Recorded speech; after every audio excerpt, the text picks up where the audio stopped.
Bismillahirrahmanirrahim. Dear students, Assalamu alaikum. This is biology class for grade 8 and I am here Ms. Zebinsa, your biochemistry teacher. I hope you all have enjoyed your Eid holidays and you also keep in mind how to keep yourself safe और आपने बिल्कुल SOPs को भी follow किया होगा.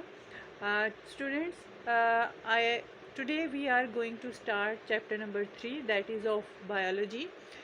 We have done 2 chapters. If you have any question, अगर आपको कुछ भी पूछना है about these chapters, तो you can ask. So today our chapter is chapter number 3 and the topic is biotechnology. सबसे पहले about topic, what is biotechnology.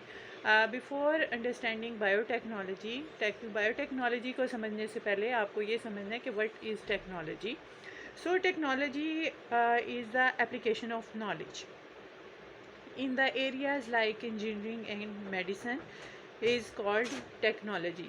जैसे कि आप अपने इर्द गिर्द देखते हैं कि आपको हर एक नए दिन आपको नई से नई चीज़ नज़र आती है, किसी भी फील्ड में चले जाएं. अब आप अगर ये मोबाइल्स ही ऑनलाइन क्लासेस इसमें भी देख लें तो कई पैटर्न हैं जिससे जो है ये आप तक जो है हमारे लेक्चर जो हैं डिलीवर होते हैं. इसी तरह कंप्यूटर की फ़ील्ड में देख लें, डॉक्टर्स की फ़ील्ड में, मेडिसिन की फ़ील्ड में, इंजीनियरिंग की फ़ील्ड में, हर जगह आपको हर एक नया दिन जो है सॉफ्टवेयर एक कंप्यूटर में नया अपलोड हो रहा है और इसी तरह मोबाइल्स में नई से नई चीज़ें आ रही हैं. तो ये जब ये कहाँ से आती है, व्हेन वी गेट नॉलेज, तो उसे प्रैक्टिकली अप्लाई करना इन सब फील्ड्स में के ऊपर और इससे बेनिफिट लेना, दैट इज़ कॉल्ड टेक्नोलॉजी.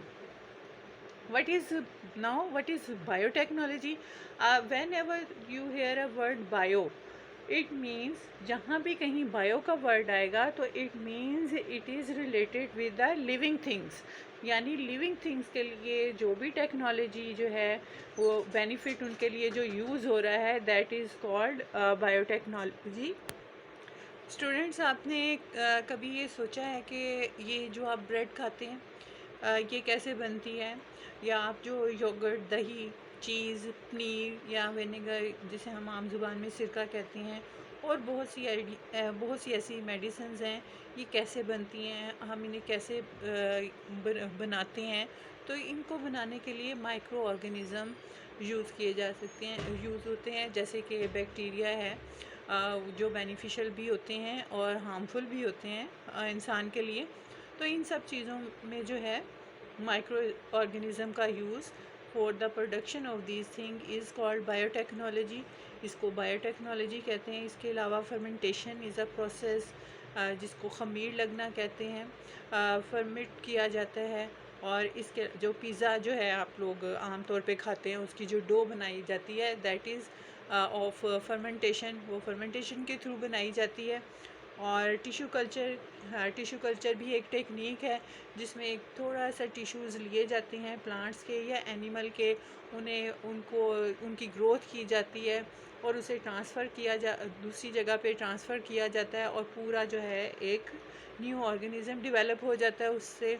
और इसी तरह जेनेटिक इंजीनियरिंग है, जेनेटिक जीन्स में जो उसके रिपेयर करना जीन्स की, और हम जीन्स पढ़ चुके थे, these are the hereditary material जो कि करैक्टर्स को ट्रांसफ़र करते हैं. सेल डिवीज़न के चैप्टर में हमने ये पढ़ा कि जीन्स क्या होती हैं और उनकी जो है उनकी अगर रिपेयर हो जाए, रिपेयर करना, उसको रिप्लेस करना, उसमें वेरिएशन लेके आना, that is called genetic engineering.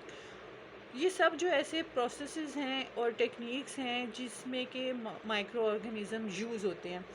और बहुत से, और इसके अलावा सिर्फ यही नहीं, फूड इंडस्ट्री में नहीं, बहुत सी इंडस्ट्रियल प्रोडक्ट्स और इन रिसर्च वर्क में भी जो है ये माइक्रो ऑर्गेनिज़म यूज़ होते हैं. So when ever you listen a word biotechnology, it means it is related with the living things. और लिविंग थिंग्स के बेनिफिट्स के लिए जो टेक्नोलॉजी का यूज़ हो रहा है माइक्रो ऑर्गेनिज्म को यूज़ करते हुए, वो बायोटेक्नोलॉजी है. So this is about the topic that is biotechnology. Now what we are going to study in this chapter. हम इस चैप्टर में क्या पढ़ने जा रहे हैं कि हम देखेंगे कि कहाँ कहाँ जो है कौन कौन सी फील्ड्स में जो है बायोटेक्नोलॉजी की जो है अप्लाई किया जा सकता है टेक्निक्स को. जैसे कि एग्रीकल्चर हमारे फूड से रिलेटेड है, हम इसको इग्नोर नहीं कर सकते. हमारे एनवायरनमेंट, हमारा माहौल, उसको हम कैसे बेहतर बना सकते हैं, हमारी हेल्थ कैसे बेहतर हो सकती है. और फूड प्रोडक्शन जो है, कैसे हम फूड प्रोडक्शन का मतलब कि कैसे ज़्यादा क्वांटिटी में फूड ग्रो हो जो हेल्दी भी हो और उसकी क्वांटिटी भी ज़्यादा हो और उसकी क्वालिटी भी ज़्यादा हो. और कैसे जो है अगर ज़्यादा फूड प्रोड्यूस होगी, जैसे फसलें ज़्यादा है, आपकी नीड से ज़्यादा, आपकी ज़रूरत से ज़्यादा है, फ्रूट्स आपकी नीड से ज़्यादा हैं, वेजिटेबल्स आपकी नीड से ज़्यादा है, तो उसको हम कैसे प्रिजर्व कर सकते हैं. So all these are we are going to study in this chapter. So this is all about the topic and about introduction what we are going to study in this chapter. I think this is very interesting chapter. Next topic is DNA replication. Deoxy ribonucleic acid, इसका थोड़ा सा हम introduction जो है वो उसमें chapter number 2 में cell division में हम कर चुके हैं कि this is the hereditary material which is transfer from one parents to their offspring. और हमने ये भी पढ़ा कि ये लैडर की फॉर्म में होता है, डबल हेलिक्स होता है, ट्विस्टेड होता है, और इसमें जो है न्यूक्लियोटाइड्स होते हैं जो कि पेयर की फॉर्म में होते हैं. और ये तो हमने जो अब आज करना है topic that is the DNA replication, कि कैसे एक डीएनए स्ट्रैंड से उसकी एग्जैक्ट वैसे ही कॉपी बनती है. As shown in this figure, first of all, replication or duplication of DNA takes place in the nucleus, and it is present, it happens during the interphase, जो सबसे पहली phase होती है, that is the longest phase of cell division. Chromosomes are thread-like material present in the nucleus, and they are made up of DNA and proteins. और DNA के ऊपर jeans locate करती हैं. जीन्स क्या हैं? वो स्मॉल पोर्शन है, और एक क्रोमोसोम पे मोर देन 1000 जो हैं जीन्स लोकेट करती हैं.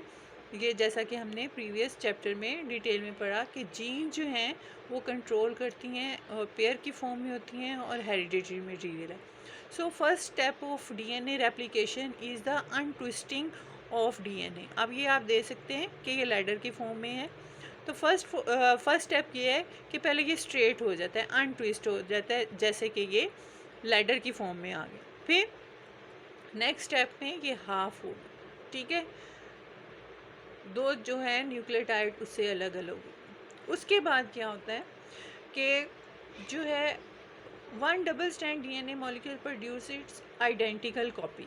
अब आप इस डायग्राम में देखें कि ये वो स्टैंड हैं जो अलग हुए.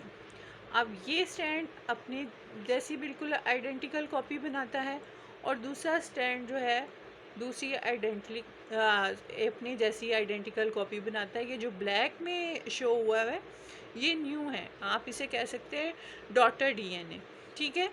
सो what happen, DNA molecules are formed, each daughter DNA contains one new strand and one strand of the parent DNA.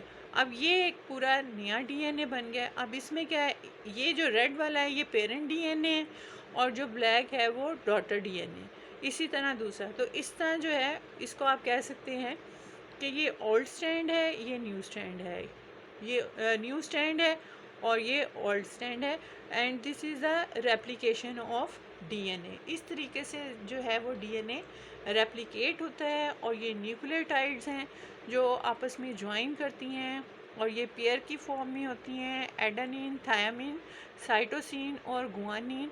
ये सीक्वेंस आपको हमने प्रीवियस चैप्टर में, चैप्टर नंबर 2 में ये देखा था कि कौन सी न्यूक्लियोटाइड किसके साथ पेयर करती है. ये देखें, मैंने प्रीवियस चैप्टर नंबर 2 से ये उसकी जो है पेयरिंग दिखाई है कि एडेनिन जो है हमेशा थायमिन के साथ पेयरिंग करता है और साइटोसिन जो है वो गुआनिन के साथ जो है पेयरिंग करता है, और ये पेयर ऑफ न्यूक्लियोटाइड है.